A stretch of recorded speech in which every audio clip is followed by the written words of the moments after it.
Your Ford F-150 has settings and habits quietly choking off oil to one of its most expensive components, and you would never know until the turbo lets go. I have been working on EcoBoost trucks for over 15 years, and I see the same failures roll through the bay. Scored bearings, shaft play, that telltale whistle under boost. The owners did nothing obviously wrong, they just left a few things on and ignored a couple of habits Ford never explained clearly. Today I am showing you exactly what is starving your turbo and how to fix every one of them. Let's start with the one almost nobody connects to turbo wear, your auto start-stop system. On most modern F-150s with the 2.7 and 3.5 EcoBoost, the engine shuts itself off the moment you come to a stop with your foot on the brake, then fires back up when you let go. Ford put it there to help meet fuel economy targets, not to make your turbo last longer. Here's the part they don't explain. Your turbocharger spins at well over 100,000 revolutions per minute, and it lives entirely on a constant film of pressurized oil flowing through its center bearing. When the engine shuts down, oil pressure drops to zero almost instantly. The shaft is still coasting, still hot, but the oil supply is gone. Now imagine you've just driven 20 minutes across town, the turbo is heat-soaked, and you hit 5 red lights on the way home. That's 5 hard shutdowns and 5 restarts, each one a moment where the bearing is turning with little to no fresh oil, reaching it over tens of thousands of stops. That adds up to real bearing wear and the kind of shaft play that ends in a whistling, smoking turbo. The fuel savings are tiny, 1/10 to 3/10 of a mile per gallon in real driving, which over a year is maybe $30 to $50. A turbo replacement on these trucks runs anywhere from $1,500 to over $3,000 once you factor in the bolts that snap and the labor to get in there. The fix costs you nothing. There's a button near your shifter or on the center console, usually marked with an A, circled by an arrow. Press it every time you start the truck and start-stop stays off until your next key cycle. The annoyance is that Ford won't let you disable it permanently from the factory menu because the system is tied to emissions certification, so you press it each time. If that bothers you, aftermarket modules in the $100 to $150 range, remember the setting for you and shut start stop off automatically on every start. For the long-term health of that bearing, it's one of the best small investments you can make. The next one isn't a button at all. It's a habit, and it's the single most overlooked cause of turbo oil starvation on these engines. When you've been working the truck hard, towing, climbing grades, running the freeway for an hour, then pull straight into your driveway and shut it off, you've just trapped a slug of scorching oil inside the turbo's center housing with nowhere to go. The turbine side is still glowing from exhaust heat, and that heat soaks into the bearing and bakes the stationary oil. That baked oil turns into a hard carbon deposit, and mechanics call it coking. Coke deposits build up inside the oil passages and the bearing journal, and they do 2 things. They restrict the oil that's supposed to flow through next time, and they act like sandpaper on the shaft. The EcoBoost turbos are water-cooled, and that helps after shutdown through a thermosiphon effect where coolant keeps circulating passively. But coolant cooling does almost nothing for the oil that's already cooked into the bearing, and it can't undo coking that's already restricting your oil feed. The fix is free and takes under 2 minutes. After heavy load or sustained high-speed driving, let the truck idle for 60 to 90 seconds before you shut it down.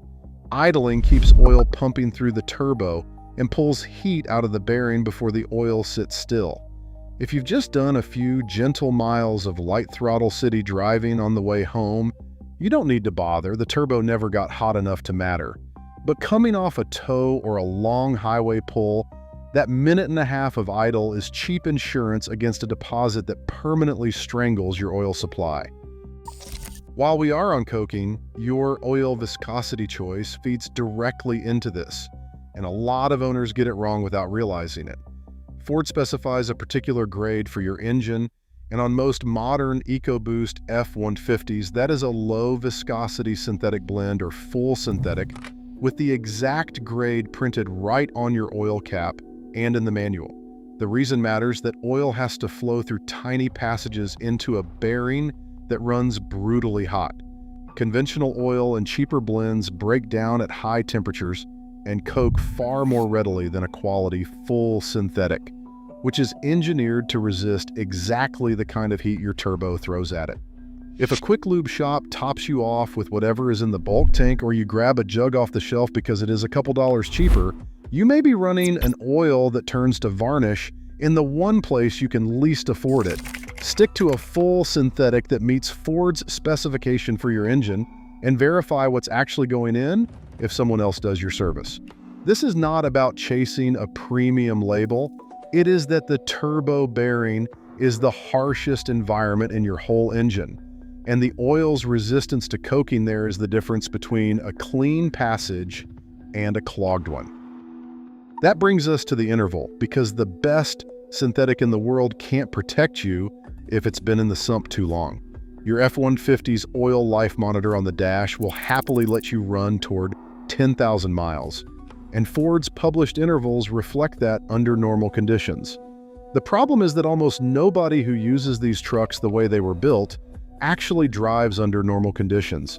If you tow, haul, idle at job sites, do a lot of short trips, or run in extreme heat or cold, you're in what Ford itself calls severe duty, and that calls for far shorter intervals. As oil ages, it loses its additive package, picks up fuel dilution and combustion byproducts, and its ability to resist heat at the turbo bearing falls off a cliff. Old, sheared down oil cokes faster and flows worse, and that's a direct path to oil starvation in the turbo. For a truck that works, 3,000 to 5,000 miles between changes is the sane number, not the figure the dash is willing to let you reach. The oil life monitor estimates based on engine cycles and conditions, but it doesn't know your oil is coking around a turbo that sees more heat than the rest of the engine combined. Change it on mileage, change it on quality oil, and you take one of the biggest turbo killers off the table. There's a physical part tied to all of this that most owners do not even know exists, and it directly controls oil flow to the turbo. Some EcoBoost setups run a small turbocharger oil prefilter or screen on the feed line, a fine mesh meant to keep debris out of the bearing.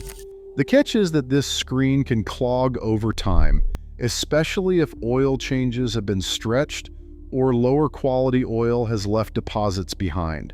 A clogged feed screen does exactly what the name suggests. It chokes off the oil headed to your turbo while the rest of the engine reads normal pressure on the gauge.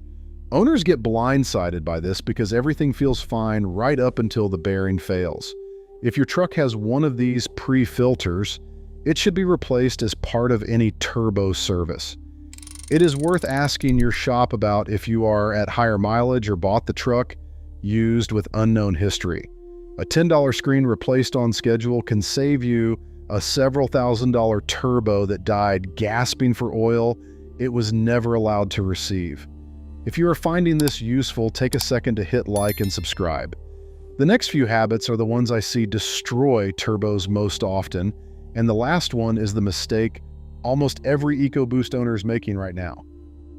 Now let's talk about a setting that works your turbo harder than it should under exactly the wrong conditions. Leaving the truck in eco mode while you tow or haul is the culprit. Eco mode dulls throttle response, shifts to higher gears earlier, and on the EcoBoost it changes how boost is managed to save fuel. That's fine empty on the highway, but hook up a heavy trailer and leave it in eco, and the transmission lugs the engine in too high a gear under load. To keep up, you end up deep in the throttle, the turbo spends more time spinning hard at high boost, and the whole system runs hotter than it would in the right mode. More heat at the turbo means more thermal stress on that bearing and more aggressive coking when you finally shut down. Ford actually recommends against towing in eco and tells you to use tow haul mode, but they bury that and most owners leave the truck in whatever it defaulted to. The fix is to match the mode to the job Use normal for everyday driving and switch to tow haul anytime you are pulling a meaningful trailer or hauling heavy cargo, because tow haul holds lower gears, gives you engine braking, and keeps the powertrain in a range where the turbo is not being forced to compensate for the wrong gear. Your transmission fluid stays cooler, your turbo runs cooler, and the oil in that bearing has a far easier life. The flip side of that same coin is extended idling, and this one quietly damages the turbo in a way that feels harmless. Plenty of owners start the truck and let it sit running for 10, 20, 30 minutes to warm up in winter or cool the cab in summer. Here is why that hurts the turbo specifically. At idle, the turbo is not spooled, so it is barely getting any meaningful oil flow through the bearing, yet the exhaust side stays hot from the engine running. You get a temperature imbalance, a hot turbine, and minimal oil movement, exactly the conditions that promote wear and coking on a part that is designed to be fed by a strong, pressurized flow. On top of that, long idling on a direct injected EcoBoost causes incomplete combustion that dilutes your oil with fuel, and fuel-diluted oil protects that bearing even worse. Modern fuel injection does not need a long warm-up. The engine reaches operating temperature far faster once you are actually driving. Keep idle time to a couple of minutes at most. In winter, give it maybe 2 minutes and drive gently. In summer, run the air conditioning while moving down the road instead of marinating in a parking lot. The turbo wants to be either properly spooled and well-fed or shut off cooling down, not sitting indefinitely in that hot, oil-starved middle ground. And the last one is the mistake almost every owner makes, the one that ties this entire video together, trusting the dashboard to tell you everything is fine. The instrument cluster shows you oil pressure that looks healthy, an oil life monitor that says you've got thousands of miles left, and no warning light, so you assume the turbo is getting everything it needs. But none of those readings actually measure what's happening inside the turbo bearing. The oil pressure sensor reads the main galley, not the restricted feed at the turbo. The oil life monitor does not know your oil is coking around the hottest part of the engine. There is no sensor watching that pre-filter screen slowly clogging. By the time a real symptom appears, a whistle underboost, blue smoke, a P0299 underboost code, or limp mode, the damage is already done and you are looking at a teardown. The fix is to stop driving by the gauges and start driving by the maintenance the turbo actually needs. Shut off start-stop, idle down after hard runs, run the correct full synthetic, change it on a severe duty schedule, replace the feed screen when it is due, tow in the right mode, and quit idling for half an hour. Do those things and your EcoBoost turbo will cross 150,000 miles without complaint, which is exactly what it is capable of when it is never starved of oil in the first place. Go out to your truck this week and start with the easy ones. Press that start-stop button, check what oil is actually in it, and give it that minute of cool down next time you tow. If this saved you from a turbo bill down the road, subscribe, hit the bell, and drop a comment telling me which of these habits you have been guilty of. Next time, I am breaking down the cam phaser failures on these same engines and the cheap oil change mistake that triggers them. I will see you then.